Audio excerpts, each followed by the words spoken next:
Baba will one day, just the two of them will work together. And I want to tell you, if the day that happens, this country will have moved several leaps ahead. So me, I am not persuaded with the small things down here. No, that doesn't persuade me. What persuades me is history. I know Baba. I know how he has played his uniting role all over the time. He will antagonize things, but he brings them back again. He has that gift. And I know William Ruto has worked with Baba before. William Ruto made Baba Prime Minister. Everybody knows that. And that time, of course, nobody was thinking that that would happen, but then it did happen. So I am not persuaded that what is playing between William Ruto and the former Prime Minister, I am not persuaded that that is the final. It is not.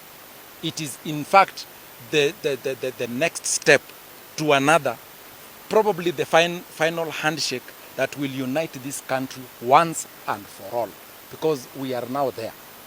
We are where we should now unite. And I want to say this so that we don't lose this point. Had the former Prime Minister shaken hands with Uhuru Kenyatta, our beloved president, and then turned on the other side and shaken hands with William Ruto, this country would have already started experiencing the double digit of GDP that all of us are striving to get. So as far as I'm concerned, whatever is playing now is actually the person who can make this happen is the former Prime Minister. Because the same heart he had to shake hands with Uhuru, if he can use the same to shake hands with William Ruto, this country's problems will be done and Kenya will move forward. Senate was a negotiated settlement between the people who were pro-devolution and those that were against devolution. I think Kenyans need to remember this. And I want my good friend Kuru Okot to come out and explain this thing, that the committee of experts, most of them are still alive and actually politically active. Some of them have even been elected into parliament. And some of them are in Senate, and that's why the likes of Orengo, they surprise me when they are coming up with all those wars that are now going on between the National Assembly and the Senate. Senate has only one function, and that function is to protect devolution, period.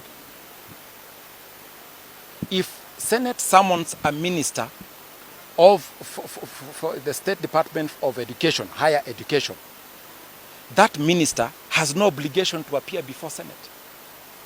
Because the only function education, anything education that the Senate needs to talk about is ECD. Their role is to check on the excesses of governors.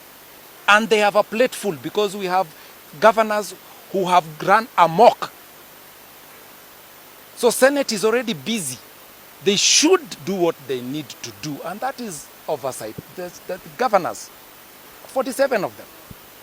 There is a lot that needs to happen. The devolution is not working because senators have abandoned their role. Their primary role is to oversight and protect devolution. That is all.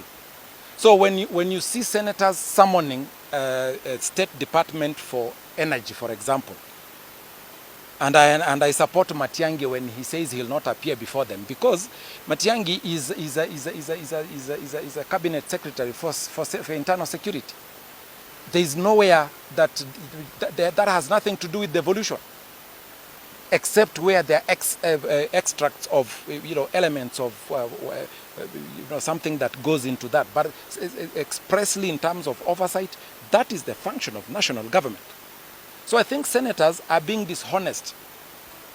Even those positions that are leader of majority in Senate, leader of minority in Senate, those things are unconstitutional.